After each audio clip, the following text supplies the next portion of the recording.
Welcome to the 2023 Massachusetts Open Space Conference.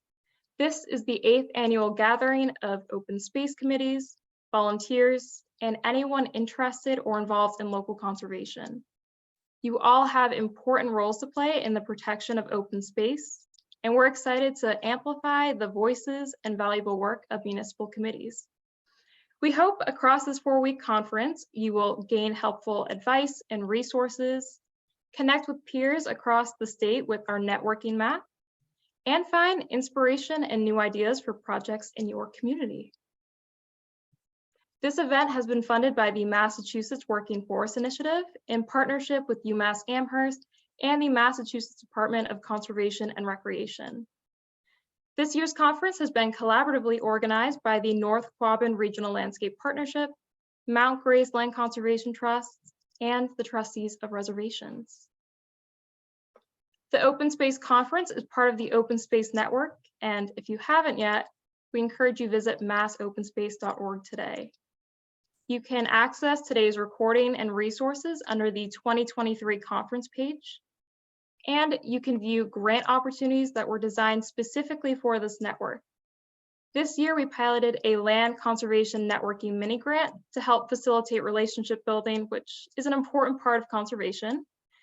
We also accepted proposals for the neighborhood outreach grant, and we'll be highlighting case studies of landowner outreach projects funded by this at our next webinar, Tips and Tools for Landowner Outreach. We hope to offer both these grant opportunities again next year. So if you're interested in either of those, be sure to keep your eye out on the grant and resources page. We're so excited that you all could join us for week 1, Open Space and Recreation Plans from Writing to Action. Open space and recreation plans are a useful tool for gaining input and setting community priorities for open space. Whether you are just learning about these plans or you've been involved in writing one in the past, we hope you'll come out of today's webinar with helpful peer advice on writing, gaining community input, and implementing these plans. And to accomplish this, we're joined by 4 fantastic speakers today. Our first 2 presenters are Dan Leahy and Allison Gage. Dan Leahy retired from a 27-year career with the U.S. Fish and Wildlife Service in 2018. Prior to joining the service, Dan spent more than a dozen years working with state and municipal governments, along with private conservation organizations, on numerous fishery, forestry, wildlife, and land conservation projects throughout New England. He served 8 years on the board of Mount Grace Land Conservation Trust, 2 of those as board president, and he is currently the chair of the Wendell Open Space Committee. Allison Gage is the Senior Land Use and Natural Resource Planner at the Franklin Regional Council of Governments. She works on a variety of projects related to climate resiliency, including clean energy planning, open space and recreation plans, and municipal vulnerability preparedness grants. She earned a master's degree from the Environmental Conservation Program at UMass Amherst. Our third presenter is Mike Penko. He is a member and former chair of the Upton Conservation Commission and Open Space Committee. He also is a board member for the Metacomet Land Trust, which is a regional land trust serving 15 towns in South Central Massachusetts. And our final speaker today is Kathy Sferra. She's the conservation director for the town of Stow. She has 35 years of experience in land conservation and land use planning in communities across the state, from Pittsfield to Provincetown, working for Mass Audubon, the Nature Conservancy, and the Cape Cod Commission. During that time, she served almost continuously on municipal planning, conservation, open space, and community preservation committees in Grafton, Marshfield, and Stow. And she's currently leading the effort to protect Stow's largest remaining landscape scale property for a mix of conservation, recreation, and affordable housing. And we'll hear more about that during her presentation later today. And with that, I'm going to turn it over to our first 2 presenters, Dan Leahy and Allison Gage. They will be sharing strategies for increasing the response rate on community surveys. So you can take it away, Dan and Allison. Well, thank you, Julia, and good afternoon, everyone. Happy Groundhog Day. and thanks for the invitation to speak here. I want to recognize our Open Space Committee members' efforts in this project, along with Allison, Gage, my co-presenter today, and all her extraordinary efforts in updating Wendell's open space and recreation plan. We are going to share with you some of the strategies we use to increase the response rate of our community survey. Our efforts resulted in the most robust survey response in 35 years. Nearly 1 in 4 residents responded. Next slide, please. Wendell is located in the North Quabbin region of Massachusetts. It has a human population of 924 residents. It's rural and has a long history of land conservation, beginning with the Wendell State Forest land acquisitions over 100 years ago. Today, 62% of Wendell's lands and waters are permanently protected. And for the most part, Wendell is run by volunteers. In the second bullet on this slide, we make a distinction regarding human residents because our Open Space Committee member, Adam Cole, is working on a long-term project called Life in Wendell. He and his collaborators have identified over 3,000 species in Wendell. This catalog will be incorporated in the appendix of our OSRP, and it is dedicated to all the species who call Wendell home. Next slide, please. Where to begin? Consult the Open Space Planner's workbook. The workbook has been useful throughout the entire planning process here in Wendell. I have a copy of my workbook here. There's lots of underlines, highlights, and sticky notes. For the survey, take a look at section 2 of the workbook, along with Appendix J and K. Here are a few quotes from the workbook. Public participation lies at the heart of any effective planning effort. A survey can be a good tool to gather input quickly from a wide range of residents. A combination of public surveys developed and analyzed by volunteer committees and/or consultant groups seem to be the ideal combination to gauge community demand. The message here is you want residents to have ownership in the plan you've developed. They need to understand that this is important in their lives, so you'll need to engage with them. Next slide, please. So we looked back at prior plans and surveys, and in 1987 and 2001, the response rates weren't bad. But in 2010, we noticed a big decline. Only 53 surveys were returned to the Open Space Committee. We knew we could do better than that, and we had to do better than that if we wanted the survey to be the cornerstone of our plan. The message here is a familiar one. You can't keep doing the same thing over and over and over again and expect a different result. Next slide, please. We examined neighboring community plans and surveys and found that many of the survey's questions were not applicable to Wendell. This was a reminder that all 351 towns and cities in the Commonwealth are unique and different. However, Warwick, a town with similar demographics just north of us, had recently completed an OSRP, and we used their survey as a guide. Warwick's survey results were presented using SurveyMonkey. We liked what we saw. Easy to understand bar graphs that convey information at a glance. We consulted with Northfield and learned about their process, including a bulk mailing. This was a really helpful conversation to have with them. The message here is learn from your neighbors, but make the survey your own. Tailor the survey questions to your community. Next slide, please. We took a number of actions. We worked with our regional planning agency, the Franklin Regional Council of Governments, otherwise known as the FRCOG, to design the survey format and refine questions. We purchased a high-quality photograph for the survey cover from Paul Resendez. The bulk mailing was handled by Adams Mailing Service in Greenfield. They demystified the bulk mailing process, and I highly recommend using a mailing service. We created an online survey using SurveyMonkey, and I want to note here that half of the surveys were submitted online and the other half were submitted on paper. We designed an outreach flyer and posted it in 7 of the most visited places in Wendell. We submitted press releases to local newspapers and the select board newsletter. We created an online message campaign on the Town of Wendell listserv. We paid painstaking attention to the details in this effort. However, we had a major omission in the survey. Maybe you'll ask about it in the Q&A. Next slide, please.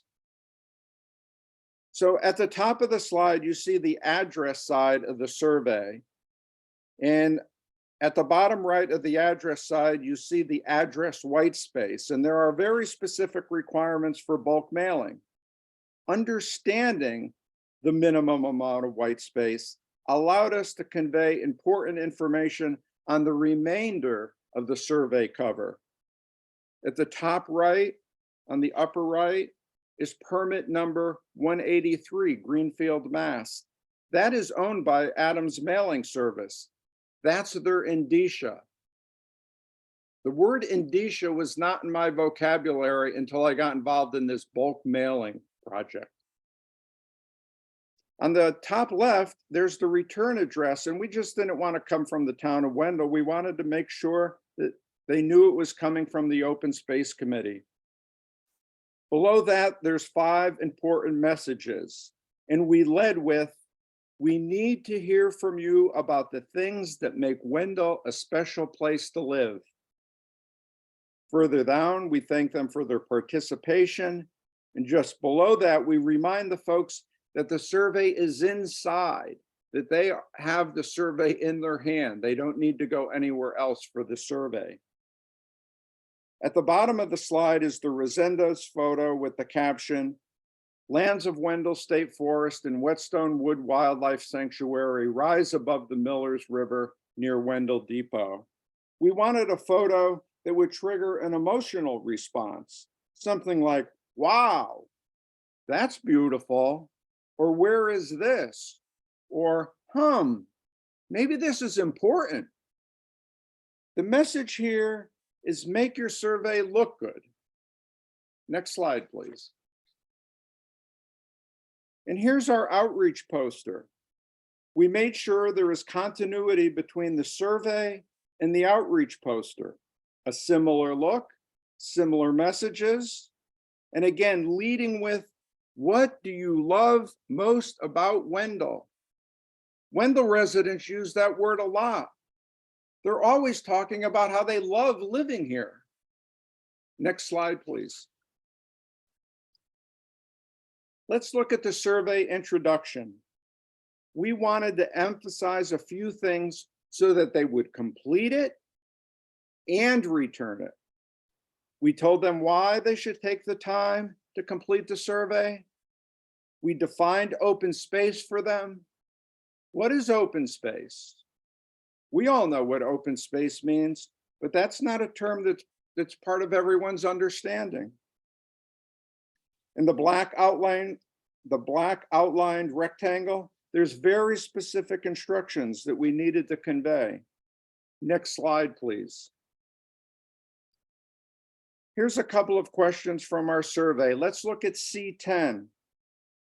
C10 was a Town of Warwick survey question. It's a great question. Please list below any specific areas in town, ponds, shores, stream banks, trails, other natural or historic areas that you feel the town and its conservation partners should try to protect, keep natural, or acquire for recreational purposes. They asked for the location. We added, please tell us why. And this is where Wendell residents shine. They shared their dreams and vision for Wendell's lands and waters. The survey report is 26 pages, and mixed in with the bar graphs are 17 pages of comments. Most are brief and specific to a variety of questions. The questions with "tell us more" or "tell us why," and the responses to the open-end questions are a signature of our survey. Next slide, please. With so many entities seeking information these days, people have become cautious about sharing their information. So having extra surveys and a Dropbox at the front desk of the library may have given the survey more legitimacy and import. The Wendell Library is an important community hub. Hang out where residents frequent. With 3 weeks remaining in our campaign, I spent a Saturday and a Tuesday at the Wendell Recycling and Transfer Station, engaging with residents about the survey who were disposing their trash and recyclables. This put a human face on the survey, and we received a lot of positive feedback. Plus, it was fun seeing and talking with neighbors after the long isolation of COVID. Important conversations happen at the Rats. Next slide, please. So here's a breakdown of the cost, the photo, the printing, the first class postage for the non-resident mailing, and then Adam's mailing service at $146.04. That was the bargain of bargains. They were so helpful. In a small town like Wendell, with less than 1,000 people, we actually get our mail from 3 different post offices. It's crazy. We wouldn't have been able to do it without Adams. Work performed by the FERCOG was covered by a district local technical assistant grant. That's state funding provided to the regional planning associations. At this point, Allison will take over to speak about her work with us.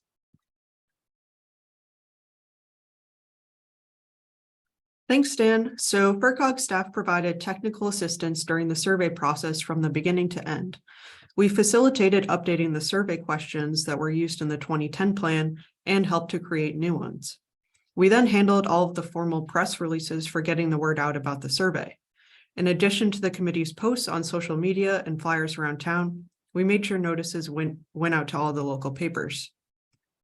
We also created an online version of the survey using SurveyMonkey, which was an important part of getting a high response rate. Wendell didn't have broadband the last time the survey went out, so we tried it, and a large proportion of our responses came back electronically.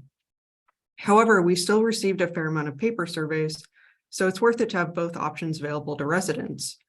I entered in all of the responses that came in by paper into SurveyMonkey, so that way we had all of the responses organized in one place electronically. After we closed the survey, I created a summary document of all the survey responses for the committee to review and to use when drafting sections of the plan that relied more heavily on community input. On the left here, you can see a snapshot from the summary document.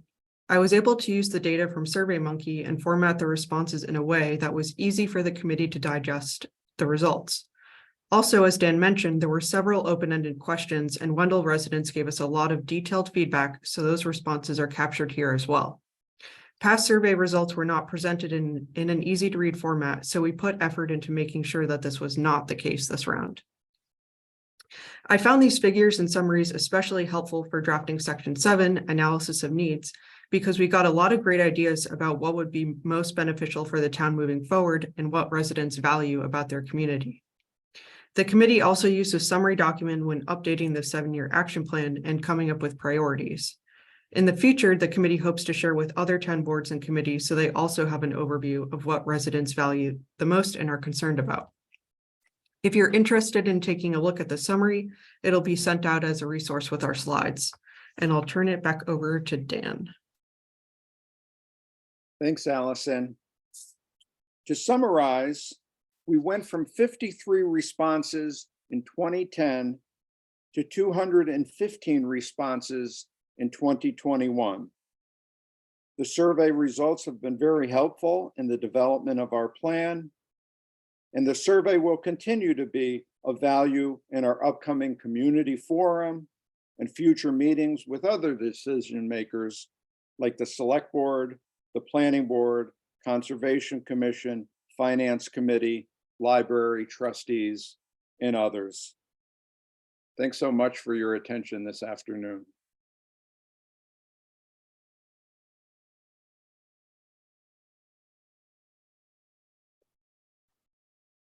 All right. Thank you so much, Dan and Allison, for that informative presentation. Now that we've learned about community surveys, we're going to explore strategies for writing open space and recreation plans effectively.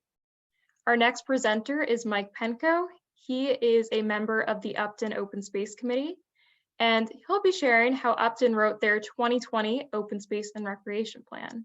And with that, I'm going to turn it over to Mike. And Mike, I will be sharing your slides momentarily. All right, so you should be seeing Mike's PowerPoint now. I'll turn it over to him. Thank you, Julia, and hello, everybody. I'm going to go through some of the considerations that Upton faced when we wrote a 2020 update of a 2011 OSRP. It was done almost entirely with volunteer support, committee support. Members of the Open Space Committee and the Upton Conservation Commission really led the effort, but we had several other folks who helped out a great deal. Next slide, please. Okay, just a quick update or profile for Upton. Population, believe it or not, was exactly 8,000 in 2021. About 21 square miles. We're located in South Central Mass, kind of a bedroom community. We have people who commute into the Boston area, as well as 495 Tech area and Worcester. We have a town manager, town recreation director, and a very newly hired town planner. We did not have a town planner when we were doing this update. Conservation Commission has a part-time administrator. Part-time means about 19 hours a week, which means that person really can't support or provide any more support than for the Wetlands Protection Mission of Conservation Commissions.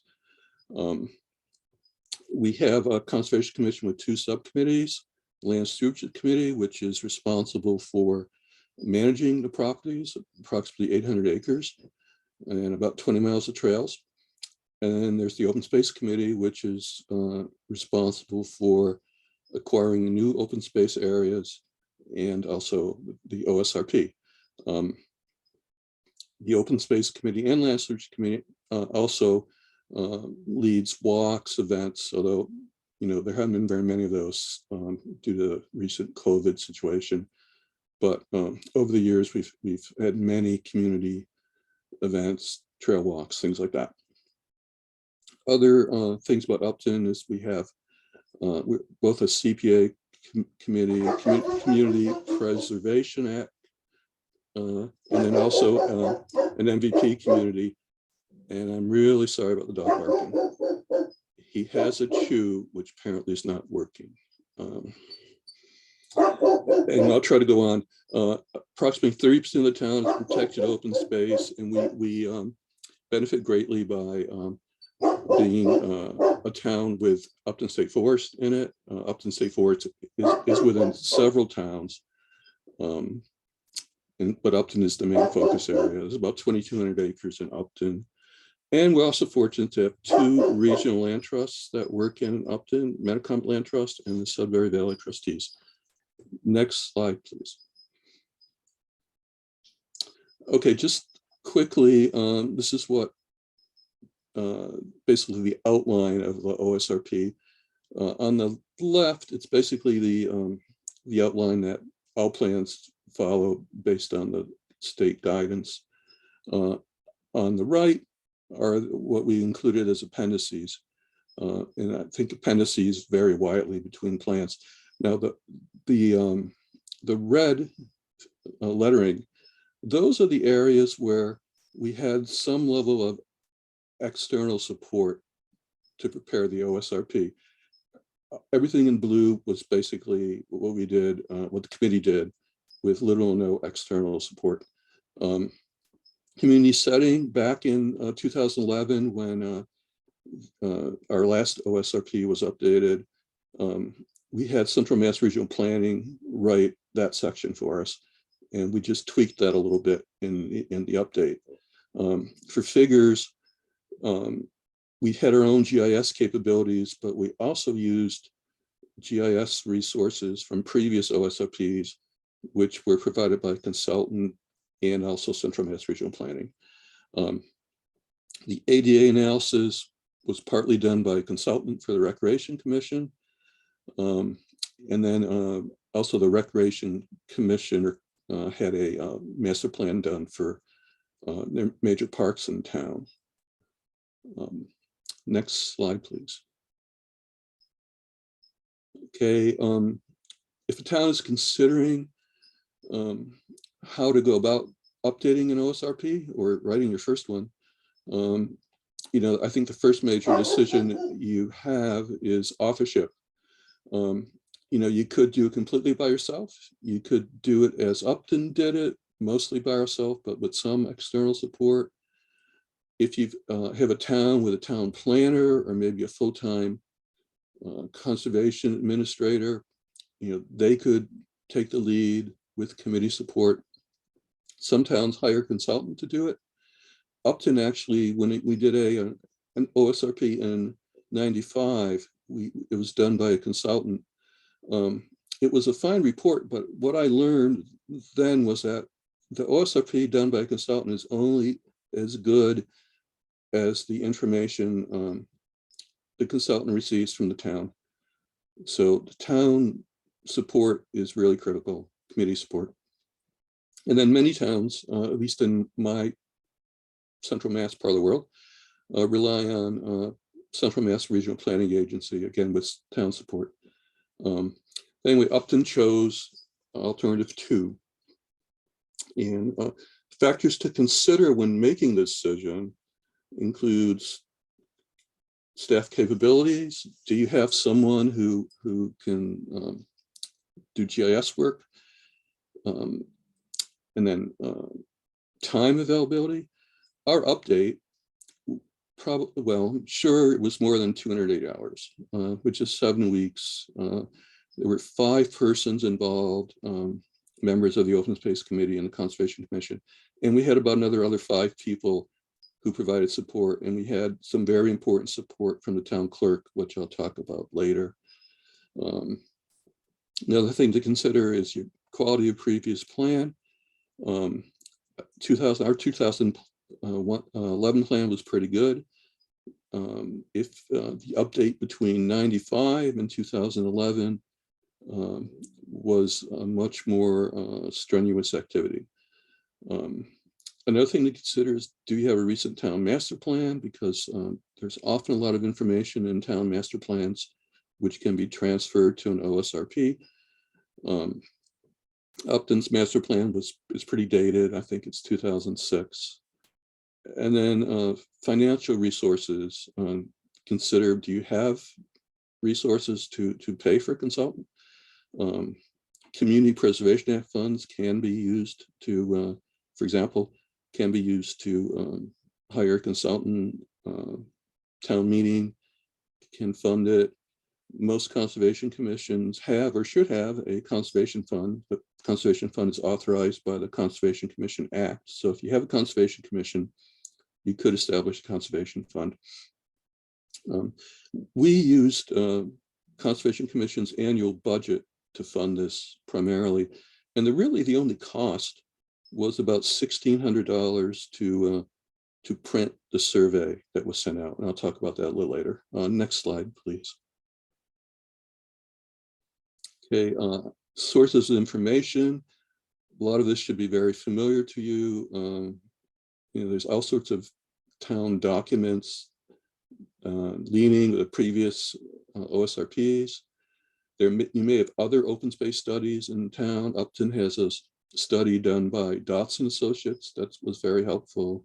Town master plan, hazard mitigation plan, recreation master plans, and others.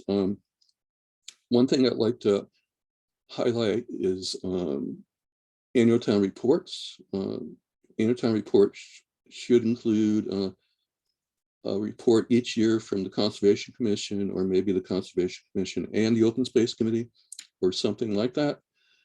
And I'll explain in a minute why it's really important at some point to just go through those reports, because committee membership changes over time. Things are can be forgotten. The other thing I want to stress is tapping local knowledge. From the Wendell's previous report, it sounds like their Life in Wendell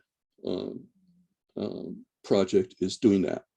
And I think that's very important.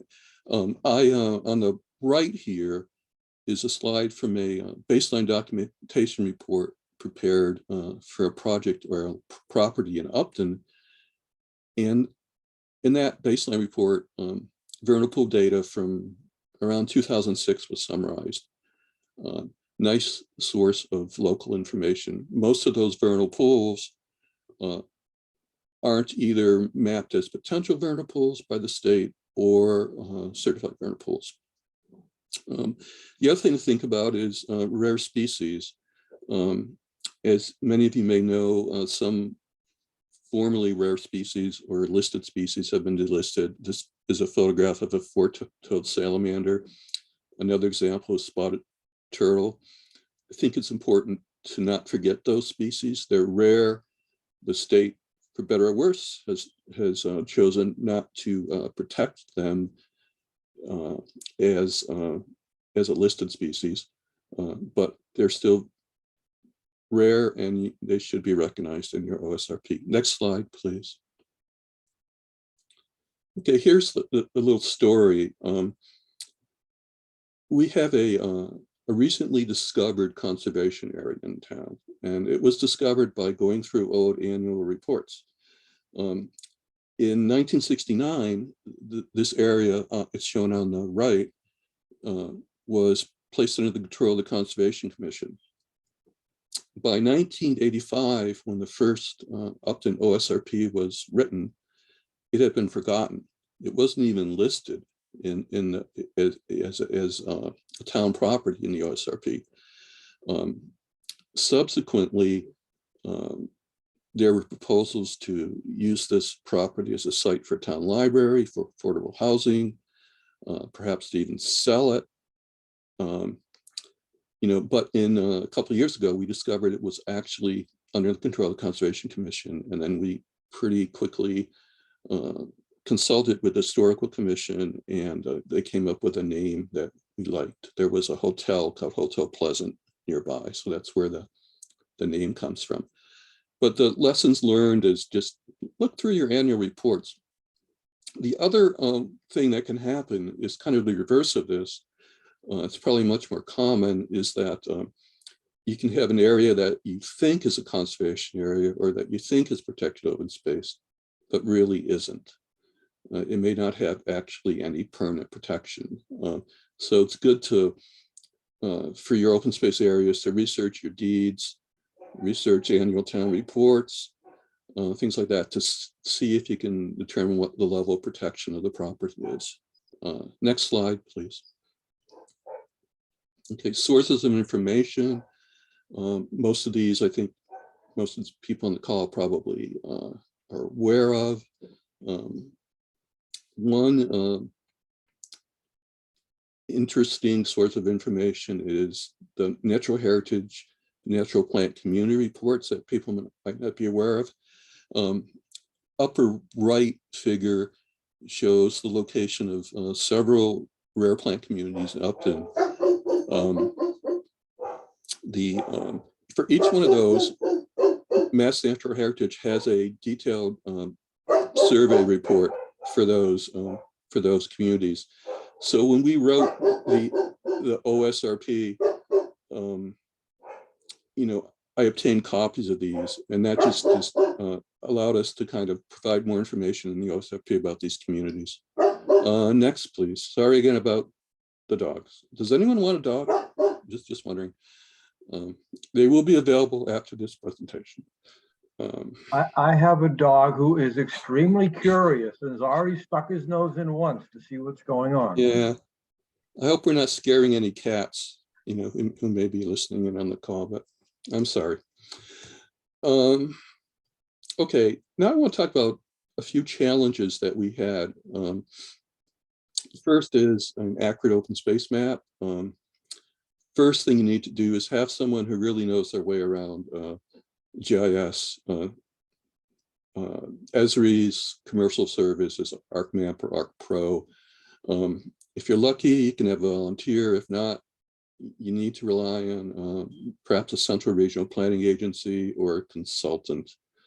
The other thing to do is that whoever's doing this will use MassGIS town parcel maps as their base layer.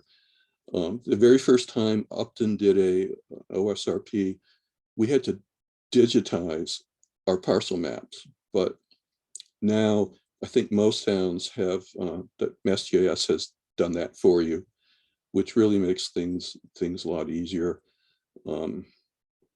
Next really important point is to rely on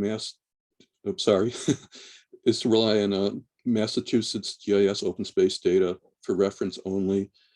There's this isn't their fault, it's what information they've been given, but there's a lot of inaccuracies, I think, in most open space data layers that towns have, unless MassGIS has been provided with additional information. The other thing that we were sure to do was to show chapter 61 properties on our open space map. In the map on right, this is just a clip from our open space map. The hatched areas are chapter 61 properties. I think that's important. Some OSRPs don't do that. That can show you how, potentially preserved or potential open space properties relate to the existing protected open space.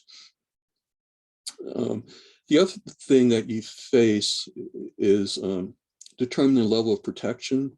And what we used was the MassGIS classification system, which if you read through that, you can classify your property as permanently protected, has limited protection, or no protection. And also, as I spoke before about determining level of protection, review the registry records, the deeds to see what's there, and also review the annual town reports to see if the property perhaps was protected, but that level of protection has been forgotten. The key takeaway here, though, is if you want a really good map, be prepared to spend a lot of local committee or staff time to do the research so that you have a very accurate product. And to tell you the truth, we did this update in 2020. I think a lot of the GIS work was done in 19. I've already found a couple errors in our map, which will be corrected in the next time. Next slide, please. Okay, the next thing I want to talk about is the survey. I appreciate Wendell's previous presentation. It was very interesting. We, Upton, What we decided to do was mail our surveys, which was about 4 pages double-sided, with the town census report, which goes out about this time of the year, typically I think in January. And we paid the town clerk, or we played the printing cost, which was $1,600. And we were very pleased to get about 30% return rate. Pleased because so many people returned, but we also then had somewhat of a problem. We had 894 surveys to process. We compiled the data using Excel spreadsheets, an awful lot of volunteer time. I think it took at least 160 hours to process all of these survey reports or survey responses. We also transcribed and classified 891 comments. It was really a pretty significant effort, but I think it was well worth it. And the information that we obtained, was definitely used to inform the rest of the OSRP. Next slide, please. Okay, just as just one example of one of the questions.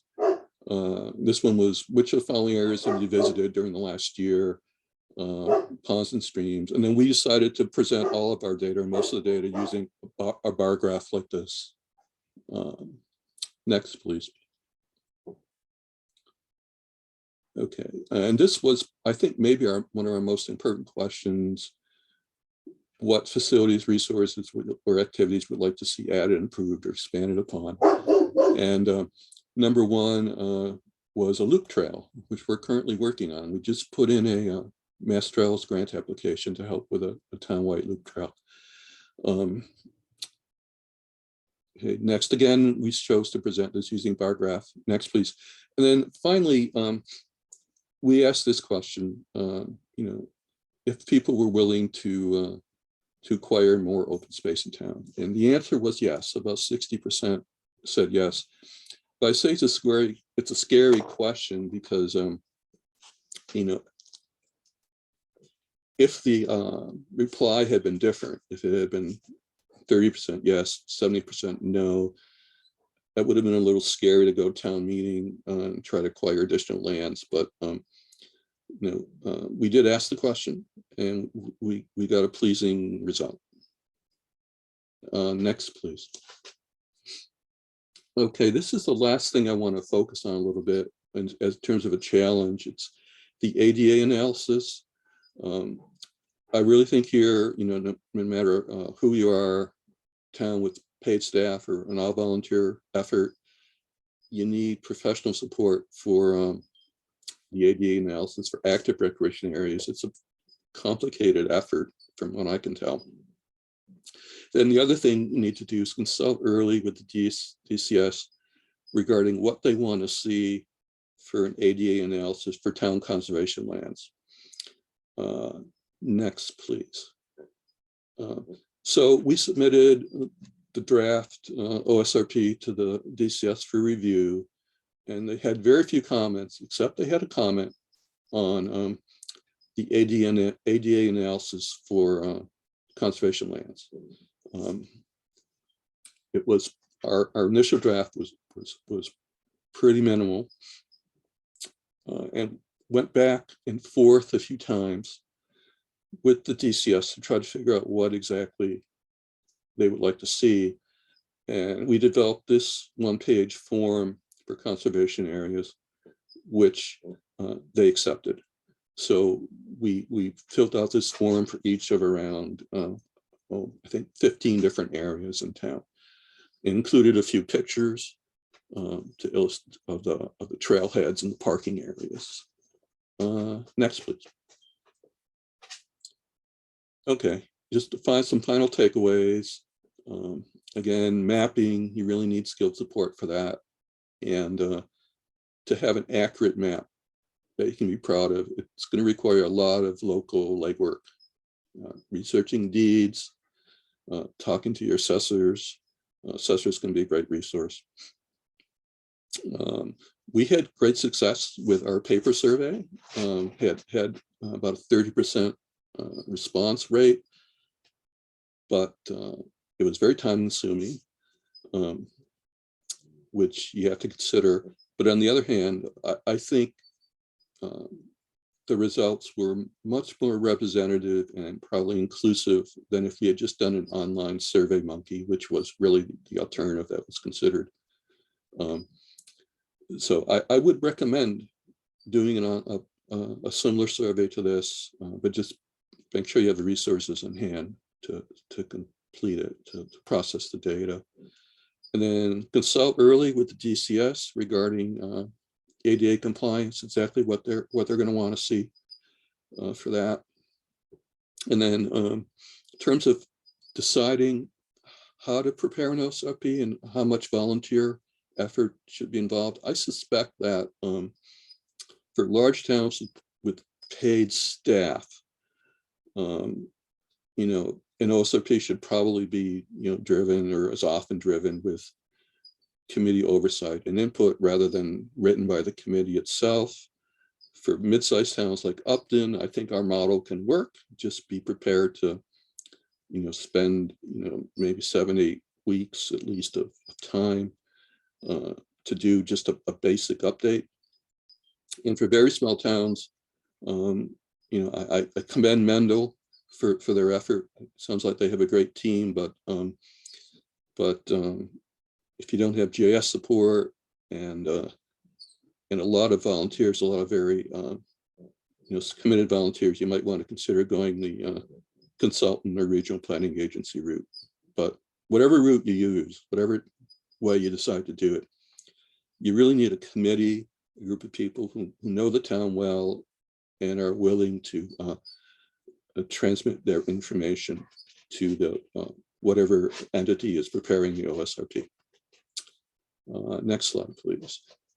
I just want to acknowledge folks who were involved in the 2020 report. There were 5 members of the Open Space Committee who were all provided valuable assistance, and yet also assistance from a couple other members of the Conservation Commission, Town Clerk, Recreation Commission, Town Assessor. So with that, thank you again. Sorry about the canine disturbances, but thank you for listening. Thank you so much, Mike. As a quick reminder, please feel free to be entering questions into the chat for our Q&A segment, which will be held after our next presentation. So in our final presentation today, we will be exploring how to implement open space and recreation plans to meet community priorities. Our next presenter is Kathy Sferra. She's the Conservation Director for the town of Stow, and she'll be sharing a project that is protecting and transforming Stow Acres, and she'll be sharing that project's connection to Stow's open space and recreation plan. And with that, I will turn it over to Kathy. Thanks, Julia.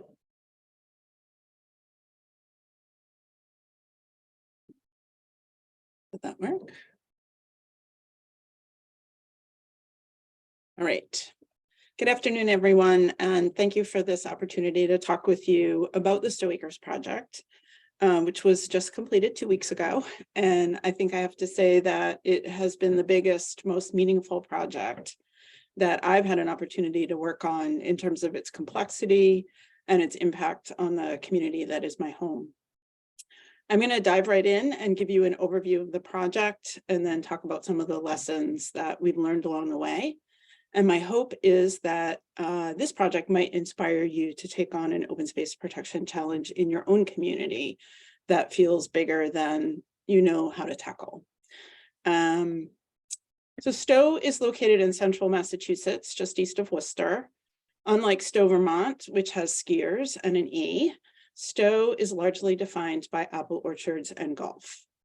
Stow Acres is one of 4 golf courses in Stow and the largest of the 4, with 36 holes, 326 acres.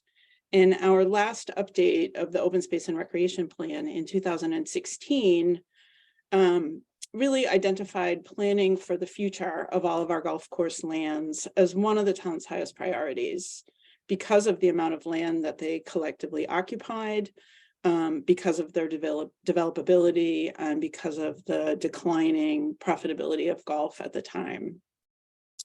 And as we thought about golf courses, Stow Acres was really the primary focus.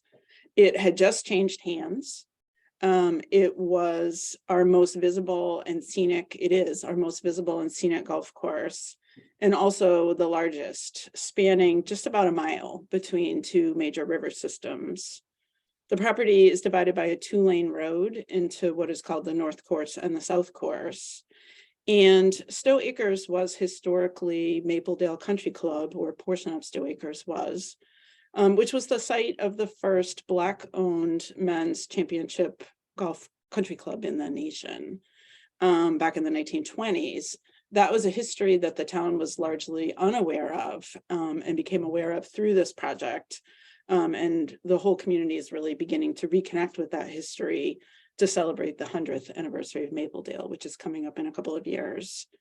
So there was strong interest in continuing the traditional golf course use of the property. It's really part of our community identity. And as we looked at Stow Acres, we really could see what was possible in terms of development under conventional zoning. And we also knew that the property was probably financially out of reach to the tune of about $20 million. The property is in Chapter 61B. We knew that if the owners wanted to take it out of that use, we'd have an opportunity to buy it. But we have been down that 120-day block, and it's not a lot of fun, and not for a project this big and this complicated. So we have been keeping the lines of communication open with the new owners of Stow Acres and the town. And over the course of about a year, we had a series of meetings with the Stow Acres ownership where it became clear that the owners were contemplating selling the property for development. They were engaged in conversations with prospective buyers who were thinking about large-scale 40B development, large-scale over 55 development, and even a regional nursery operation, regional scale. So we were concerned about the future of Stow Acres. And in early 2020, we began talking seriously with our all-volunteer land trust, Stow Conservation Trust, about using a combination of town funds and trust funds to hire a professional land planning firm to develop a joint vision for the property. We agreed to do that. Our local community preservation committee gave us a portion of the money. The rest came from the trust and from the Conservation Commission. And we contracted with Dodson and Flinker out of Northampton for about $25,000 and invited Stow Acres ownership and a local developer with whom they had been talking to participate. So this was a very key moment. It happened during COVID, outside of town building, all of us with masks on, sitting in chairs out in the backyard. And the reluctance of Stow Acres and their developer was really palpable. They wanted to know, what would this mean for them and their discussions? How long would it take? What would it cost them? And what we told them is we weren't asking them to contribute financially, but we wanted them to participate in our conversations and ideally to hold off on moving forward with their plans to give us the space to work together over the next few months. It was an interesting time. As I mentioned, this was during COVID, town hall was closed. We had most of the meetings of the partnership via Zoom, and our in-person meetings were held in the vacant country club clubhouse with masks and coats because the heat wasn't on. But I will say that the pandemic really gave us some space to have some quiet conversations among all of us and begin to build trust and collaboration among us. The core team that participated was Stow Conservation Trust, the town planning and conservation staff, Stow Acres ownership, and the local developer. And we agreed early on that we had 4 goals for the partnership.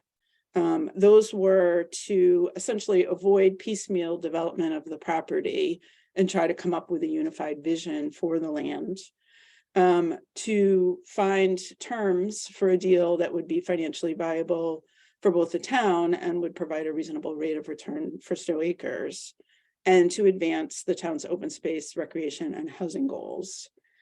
On the first two goals, I will mention that both Stow Acres and the town shared a goal of wanting to know what would happen to the entire property before we made financial commitments on any portion of it. And we'll come back to that later, because that really became a driving factor in the overall deal. The land planner was really very invaluable in helping the team break down this very large and complicated landscape and begin to identify important scenic and historical resources, to identify the most important natural resources on the property, and really to distill all of our conversations about our various goals onto a map. I think there was a huge benefit in having this work done by a neutral third party.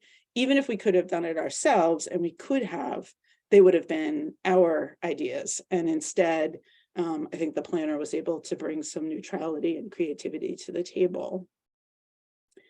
And what came out of these early meetings was the identification of three kind of larger areas on the property that were most suitable for development, and a series of concept sketches that were prepared by the land planning firm about what that development might look like. And this was another really key moment in our conversations, because none of these represented what the developer's plans were.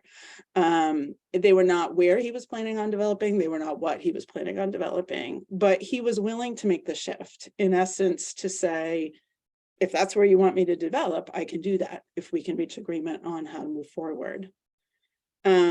Our planning consultants also brought to the table some great examples of well-planned village-style developments that were embraced by the developer and were consistent with other work that he had done. And from those examples, we really distilled a series of village development principles that we wanted to incorporate into our concept plans and share with the community.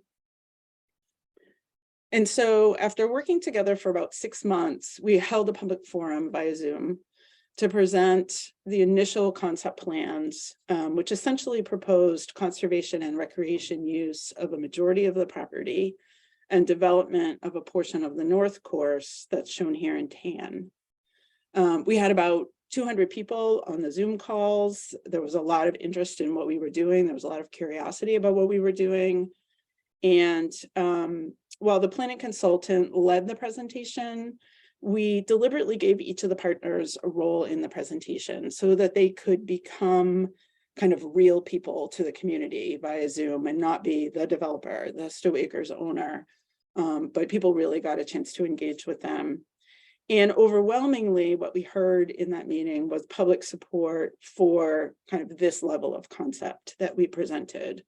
So we kept going, working behind the scenes to try to put some more detail behind the concept. And at the next public meeting, again via Zoom, we presented a proposal for 189 units of mixed income housing that would be developed as a 40B on that portion of the north course, that area that had been shown in tan. We showed renderings of the types of units that the developer was planning, as well as streetscape views. And at the meeting, we really talked about the many goals of the open space and recreation plan that would be advanced by the project. And we also talked about the community housing goals that would be advanced by the project. And again, I will say, somewhat to our surprise, there was overwhelming public support for the concept plan. So full stop, anytime the conservation director proposed 189 units of housing, I had to swallow hard, and we all had to swallow hard. And yet the community really loved it. And I will say that the housing component of it was a big part of the support. We are a community with a lot of conservation land. We are a community where it's getting more and more expensive to live. And people really see the need to both provide more affordable housing as well as to diversify our housing stock. So there's a lot of work that we did behind the scenes during those months and throughout the public meeting process to inform people about the work. We set up a dedicated email address and invited questions from the public. We ultimately created about a 10-page question and answer document, answering questions as best as we could as we were in the middle of this process. We set up a dedicated website about the project, which lived right on the front page of the town's website next to our COVID statistics. And then prior to presenting the development plans, we actually convened a focus group of influential folks from the community to kind of give us feedback in advance of the public meeting. So what do you think? Are we on the right track? Is this whole idea crazy? And we got a lot of support from them.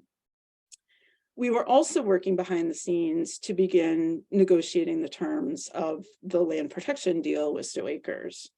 And it was clear that there was urgency to those conversations. At this point, we'd been working together for a year. Stow Acres had no legal commitment to the partnership, and they were clearly still considering offers from prospective developers, and made clear that they wanted two things from the town. One was some income in 2021, meaning that we had to buy something by the end of the year. And two, that they weren't willing to convey anything until we had agreement on purchase terms for the entire property, and we had town meeting approval for that purchase. For our part, we knew that we needed grant funds as the town couldn't afford the whole purchase. And we knew that we couldn't apply for grants until the spring of 2022. So therein lay a little bit of a conundrum. We all brainstormed together, and what we ultimately came up with was a two-phase plan for the acquisition. So the less complicated of the two courses was the south course. We had agreed that that property would stay in private ownership for continued golf use by Stow Acres or their successor. And so we went to town meeting in May of 2021 with a proposal to buy a conservation restriction and trail easement in partnership with Stow Conservation Trust on the entire south course for a total of $1.5 million in CPA funds. And then with Stow Acres taking a tax deduction on the balance of the value of the conservation restriction, which was $3.8 million. That vote was expressly contingent at town meeting on a successful vote to purchase land on the north course at a subsequent town meeting. So we tied the two projects together with the actual town meeting vote. We had nearly a unanimous town meeting vote to move forward with the purchase of the conservation restriction. The second phase we brought to town meeting once we completed negotiations with Stow Acres in the fall of 2021. And that was the town acquisition of approximately 2/3 of the north course, which would be divided between conservation and recreation ownership, with retained rights by Stow Acres to continue to operate a golf course on 9 of the 18 holes for up to 10 years, and an agreement between the Conservation Commission and the Recreation Commission to jointly develop a master plan for the town's future use of the property. Stow Acres would retain the 65 acres that were what we called the development pod for separate sale to the developer to carry out the vision that we had presented at the community meetings. The plan for the conservation parcel, as we know it at this point, is to restore to functional wetland a driving range that exists on the property, which contains historic fill. Stow Acres is permitted to continue to operate that driving range for up to 5 years. That gives us the time to plan the wetland restoration project and seek grant funding. That property also has a parking lot that I'm standing in taking this picture that kind of looks out over the driving range. And that parking area will serve kind of for visitors to the whole property, trailhead area and an overlook for the restored wetlands. The recreation parcel, as I said, is about 90 acres, currently can be used for up to 10 years for a golf course. We do have a commitment to engage in this collaborative plan, master planning process for the property, which we are just beginning with the help of an MVP grant. So the focus for the master plan is really going to be restoration of portions of the property, and then development of resilient recreation facilities and trails that will interconnect with both the South Course and the development area. So development also includes trails in it that will connect up and link all of the properties together. And then last but not least, as I mentioned, the development parcel will be sold by Stow Acres directly to the developer. The town will not be in the chain of title of that parcel, but we do have an MOU with the developer committing him to development in accordance with the concept plan. And he is actually continuing to work with Dodson and Flinker on his engineering and design plans. A portion of the property in the north, up over here where the wells are located, will also become part of the open space and will be included in the master planning effort, along with an adjacent 12-acre parcel that's already owned by the Conservation Commission. So the master plan will cover a total of about 150 acres. This is what the overall project finances look like at the end of the day.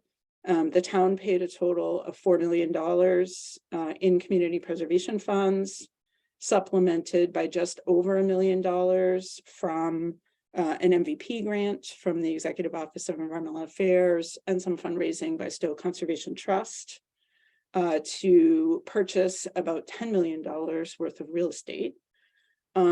We completed that South Course purchase, I think it was December 28th, 2021, meeting the developers or the Stow Acres goal of getting some income in 2021. And then we just completed the fee purchase of the North Course on January 13th. The developer has not yet purchased his piece, but he's now beginning the permitting process for that part of the project, and he will purchase when that is complete. In terms of overall community benefits, we feel like we achieved our goal of a comprehensive vision for the property, with about 85% of it permanently conserved for conservation and recreation purposes. Golf will continue as a traditional use on the property, which was something the community wanted to see. And the housing component of the project did actually garner quite a bit of support for the vision and should get us to our 10% housing goal. And also increase the diversity of housing in the community. Perhaps most important to me as a resident is we really avoided what I think would have been a very contentious and divisive battle over whether or not to try to exercise our Chapter 61 rights if we had waited for the property to come to the town. So by being proactive, we're really able to shape our future. I want to talk briefly about some of the lessons that we learned from the project. That I think can be applied to others. First, I think it's really important to build relationships with the owners of priority parcels in your open space plan. They should know that you're interested in their property, and then you need to stay positioned so that they reach out to you if they're ready to do something. Had we not been having all of those conversations with Stow Acres, I'm not sure we would have known that when we acted, it was the time to act. I think it's important to show the property owner the benefit of collaboration.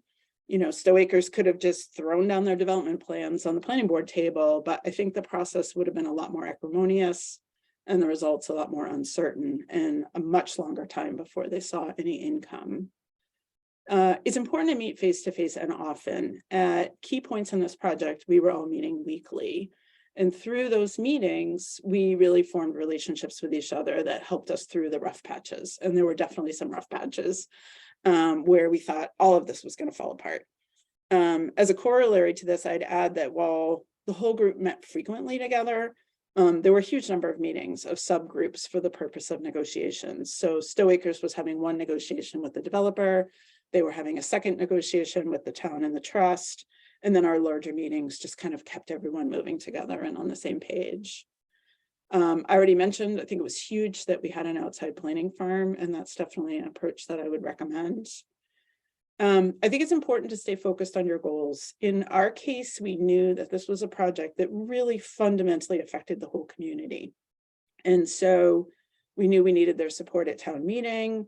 You know, that's where we really tried to keep our focus in terms of outreach and engagement. And then always share credit. A long time ago, someone said, you know, give more than they deserve, take less than you deserve. And that is a sort of a mantra that served me well over the years. And then lastly, I think it's really important to create a mindset in yourself and with your partnership that failure is not an option. Be creative, enlist help. Don't be afraid to include development if it makes sense. I think that the last 4 land conservation projects I've done in Stow, there has been some kind of a development component. The others obviously not as much as this, but doing that was really key to making the project affordable for the community. We had no idea when we started all of this where it would lead or how we would accomplish our goals. We just kind of took it one step at a time. And I think while there's still a lot of work to do to fully realize the vision in terms of the master plan, in terms of the development permitting, the land is protected. And we've shown what's possible. So I have no doubt that we will carry that into future projects together that we do. And I hope there's some lessons that can be helpful for us here and then for all of you as you do your work across the state. Thank you. Thank you so much, Kathy. So we are going to transition into the Q&A for today. And as a quick reminder for this, you can feel free to raise your hand with this button and I'll call on you to unmute and ask your question out loud. You can also feel free to be typing questions into the chat, which I know quite a few of you already have. And with that, we will get started. And we have a chat question for Dan. You left us in suspense with your presentation. What was the major omission in your survey? So when we ask questions about where people frequented or were most important to them, et cetera, we left out Massachusetts Audubon Society's largest sanctuary in the Commonwealth. It's located in Wendell. It's over 2,000 acres. So I think it's 2,700 acres that spills over into Orange and to New Salem. And we failed to mention it, listed as a place. We had it on the cover. We referenced Whetstone Woods Wildlife Sanctuary on the cover of our survey. But we didn't learn about it until somebody sent in a survey with an additional comment and thanked us for the wonderful job that we did on the survey. They were very kind, but they said it was a major omission and they felt that it was probably just an oversight and by accident. And there's a lot of history there with that sanctuary. Mason and Ina Phelps, basically that was their life's work to put that sanctuary together with their personal funds and their perseverance over the years. And now they've both passed away. It's in the hands of the Mass Audubon Society. To take care of that omission, in the section 5, the land inventory section of our open space and recreation plan, we're going to have a one-page write-up on the legacy of Mason and Ina Phelps in the Whetstone Woods Sanctuary. So when it gets published, people will learn more about the history of the sanctuary. And to kind of be fair to us, I mean, for the longest time, Mason Phelps, all the signs there were basically everything was prohibited. It was just being managed as a wildlife sanctuary. So you never walked out onto the property. You just saw the signs. Subsequently, they've changed, and now you can go into the sanctuary. But again, it's still not well advertised. So Mason and Ina really did a good job of kind of keeping it under the radar. And that was one of the reasons we missed it. But it's turned out just fine. Thank you, Dan. And we have another chat question. This is for Mike. Was your survey multiple choice? Some of it was multiple choice. Yes, there were about 14 questions. We asked questions, some demographic questions. You want and we asked questions about where people had visited, what open space areas they had visited, what water-based recreation areas they visited, ponds and streams, what activities they participated in, and also we asked why they wanted open space protected, what were their main, that was kind of a multiple choice question, what their main interests were in protecting open space, and then the question that I showed, basically what improvements or additions would you like to see. So the whole survey was around 8 pages, and including a cover letter explaining what an OSFP was and why we were asking for their opinions. Awesome. Thank you, Mike. And we actually have a follow-up question for you. So did Upton develop its own score sheet for ADA on conservation lands? What I showed in the presentation was our own interpretation of what was needed, and the DCS did accept it. The whole ADA compliance issue kind of came up towards the end of the process, where we had submitted a draft to the DCS. We thought what we submitted probably was not, acceptable or thorough enough. We did have professionally done ADA analysis for the recreation areas. They weren't the problem, it was the conservation areas. And then initially the DCS asked us to use the same form, an old form that they use for recreation areas, for open space areas, which didn't to us seem to make a lot of sense, because that was a several page form and almost every single line in that form would be like NA, not applicable. So the compromise we came up with the DCS was that kind of 1 page form that I showed in the presentation, and we added a few pictures to that, and we also included the form that the DCS wanted us to use. I no way think that our effort here was the best possible effort, but what I would do is encourage you to see what other towns have done in the many OSFPs that are available online, and then just talk with the DCS early in the process to see what they would accept. Our plan was done a couple of years ago. There might be some newer guidance or new model that they would like to see followed that is significantly different from what we did. But the main thing I just wanted to do was highlight that it's something that you need to be considering and need to consider probably early in the process. Awesome. Thank you so much, Mike. And as a quick reminder, we'll be announcing the raffle winner in about 2 or 3 minutes. So make sure that to stay on for that, but we do have time for another question or two. So our next question is for Kathy. The question is, what was the goal of the project in Stow to retain the viability of the golf course? And was that done by removing the tax burden on the operator?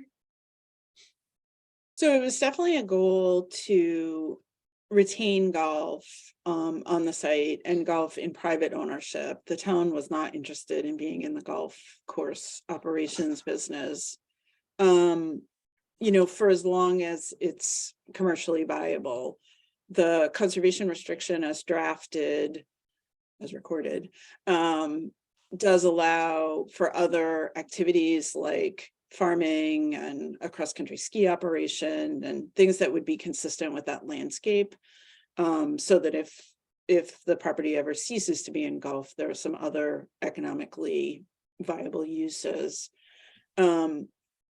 They will pay the same taxes on the south course with the conservation restriction in place as they do now, by a quirk of our assessors that we're working with them on, because the land is already in chapter 61B. We did not, they will also pay a payment in lieu of taxes for the North Course for the period that it's under lease. So I don't think it would have been supported by the community to have them just not pay taxes in terms of the revenue that they provide. So thank you for sharing that, Kathy. And Mike, we do have a follow-up question. They were curious if you'd be willing to potentially share your ADA form for conservation land. Sure, I could do that. Not sure how to go about it. If people would maybe send me an email, if I can give out my email. Mike, you can feel free to enter your email in the chat, and we can also talk about potentially sending this out in the follow-up email, which I saw a question in the chat. This webinar is recorded, and we'll make sure to send this all out after today's webinar. So we'll have time for one more brief question before we announce the raffle winner. And we'll go to Dan. And briefly, could you just share what your biggest takeaway was from your community survey effort?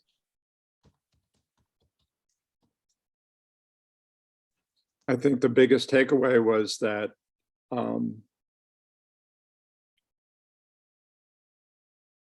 the citizens of Wendell care deeply about their open spaces and their community. And there was a big effort 30 years ago called the Places of the Heart. It was a community visioning process in 1990. And some of those people are still here in Wendell, and then there's been newcomers, but it's probably as strong as ever community support for conservation and land conservation in Wendell. And I think having captured that information from out of 1 in 4 residents will put us in good stead when we need to go to the finance committee or the select board or the other decision makers, town meeting, for example. So having that body of work compiled and to be able to share it with decision makers, it's not anecdotal, it's actually good, it's not a scientific survey, but it's really has a good sense of the community and the temperature for land conservation in Wendell. Thank you so much, Dan. And with that, we're going to now announce the winner of today's raffle. As a quick reminder, the prize today is an $80 gift card to REI. And our winner is, drum roll please, Richard McCarthy. Congratulations. Holy cow. Thank you. Yeah. You're welcome. If you could please send me a private message in Zoom with your email address, I'll make sure to connect with you after today's webinar and we will get you your $80 gift card. Awesome. Thank you very much. You're welcome. Thank you so much for attending. And with that, we are gonna wrap up today's webinar. So first, a big thank you for all of you for attending and participating in today's webinar. We hope that it was useful in providing peer advice on writing, implementing, and gaining community input for these open space and recreation plans. And we have a short evaluation survey that's being posted in the chat. Please take a moment to fill it out before you leave today. Your feedback on today's webinar is incredibly helpful for us as we continue to improve upon these webinars and the Open Space Conference in years to come. Please join us next Thursday, February 9th at 12 p.m. for the second webinar in the Open Space Conference series, Tips and Tools for Landowner Outreach. We'll be joined by 4 speakers and we'll hear case studies of landowner outreach projects conducted by municipal committees. You can learn more about this webinar and you'll also be able to access the recording and resources from today on massopenspace.org. Lastly, be sure to follow us on social media to stay up to date with the Open Space Network. Thank you all. A big thank you to our speakers, and we hope to see you here again next week.